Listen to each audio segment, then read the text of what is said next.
आप देख रहे हैं केबीजे न्यूज। नमस्कार, केबीजे इंडिया न्यूज में आपका स्वागत है। मैं मनीषा। सबसे पहले रुक करेंगे इस वक्त की बड़ी खबर की ओर।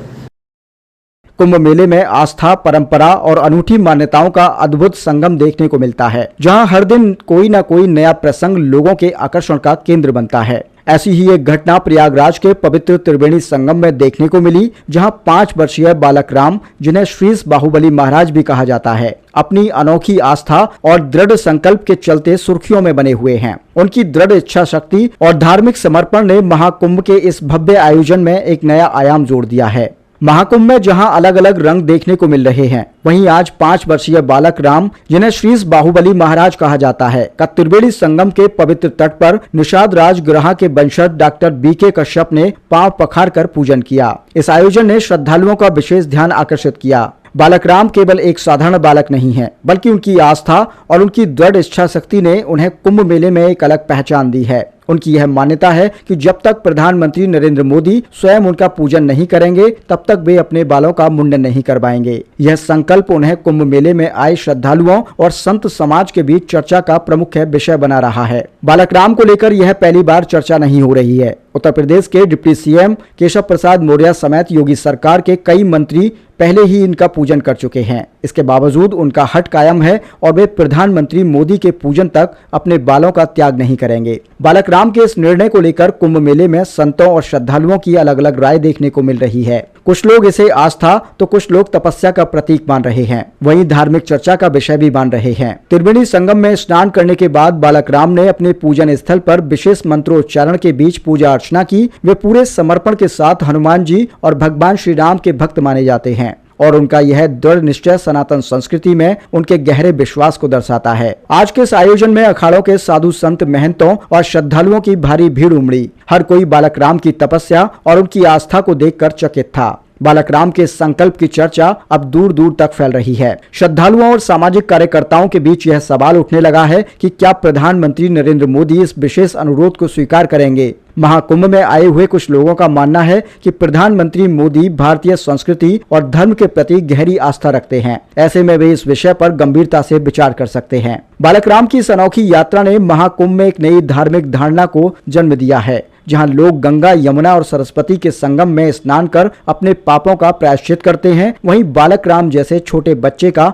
इस तरह का संकल्प लेना कुंभ मेले की आध्यात्मिक शक्ति को और भी विशेष बना देता है। उनका यह निर्णय धर्म, तप और दृढ़ इच्छा शक्ति का प्रतीक बनता जा रहा है। उनकी बातें केवल एक सामान्य धार्मिक संकल्प नहीं, बल्कि एक व्यापक संदेश भी देती हैं कि सच्ची आस्था और समर्पण का कोई उम्र नहीं होती। कुंभ मेले में मौजूद कई संतों और महंतों ने बालक राम के इस फैसले की सराहना की है। उनके द्वारा यह एक दिव्य संकेत है कि सनातन संस्कृति की जड़ें न केवल प्राचीन संतों में, बल्कि आज के युवा और बच्चों में भी गहराई से स्थापित हैं। कुछ संतों का यह भी मानना है कि बालक राम का यह संकल्प भारतीय परंपराओं के प्रति लोगों की जागरूकता बढ़ाने का कार्य करेगा। अब सभी की निगाहें इस बात पर टिकी है कि प्रधानमंत्री नरेंद्र मोदी इस विशेष अनुरोध को कैसे देखते हैं और क्या वे बालक राम के पूजन का आमंत्रण स्वीकार करेंगे। महाकुंभ के हर दिन कुछ नया देखने को मिलता है और यह देखना रोचक होगा कि आने वाले दिनों में यह विषय किस दिशा में जाता है। क्या यह बालक राम की आस्था की जीत होगी या फिर संकल्प महाकुंभ के इतिहास का एक और अध्याय बनकर रह जाएगा।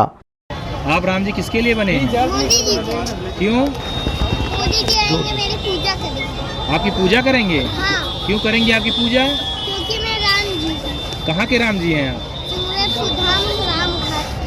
अच्छा, तो मोदी जी से अभी तक आपकी मुलाकात नहीं हुई? नहीं। क्यों नहीं हुई? क्योंकि वो अभी तक सूरजधाम में नहीं हुई। तो योगी जी से ही मिलना चाहते हो कि मोदी जी से भी? दोनों लोग से। दोनों लोग से। अच्छा, ये बताइए, महाकुंभ चल रहा है, अभी मौनी अमावस्या पर बहुत भगदड़ मच गई थी, तो कुछ लोगों की मृत्यु हो गई थी, तो आप क्या कहेंगे?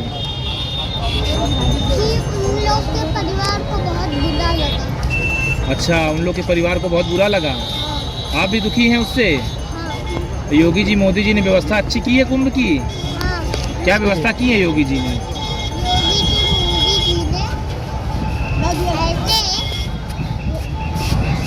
यहाँ पे बहुत बढ़िया व्यवस्था की है और यहाँ पे सब अच्छा, यहाँ पर सबको कल्पवासियों को बसाया है योगी जी ने। हाँ, तो योगी जी के लिए आप और कुछ कहेंगे?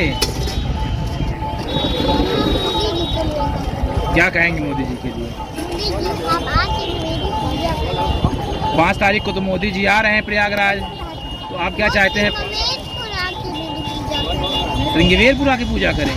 हाँ, और ये भी सुने थे कि आप योगी जी के हेलीकॉप्टर से जाएंगे मोदी जी से मिलने। हाँ। कैसे जाएंगे? योगी जी मुझको अपने हेलीकॉप्टर पे बैठा के ले गए। कहाँ ले जाएंगे? मोदी जी के पास दिल्ली। अच्छा, मोदी जी के बाद दिल्ली। आप कुछ चौपाई संगम की सुना सकते हैं? जी ऋषि वशिष्ठ बुलावा पुत्रकार से दिया मानी। आप ये भी सुने हैं कि आप चाहते हैं नोटों में राम जी की फोटो हो जाए। हाँ, क्यों? क्योंकि राम का ही ये पूरा भारत है। राम का ही पूरा भारत है। हाँ, तो अभी तो नोटों में गांधी जी की फोटो है। अब राम जी की फोटो छपनी चाहिए, क्यों छपनी चाहिए? क्योंकि राम ही जी का ये पूरा भारत है। इसलिए। हाँ, तो गांधी जी भी राम जी भक्त थे क्या? हाँ, अच्छा, गांधी जी होते तो क्या राम जी की फोटो छपती? हाँ, क्यों? क्योंकि गांधी जी राम जी के भक्त थे।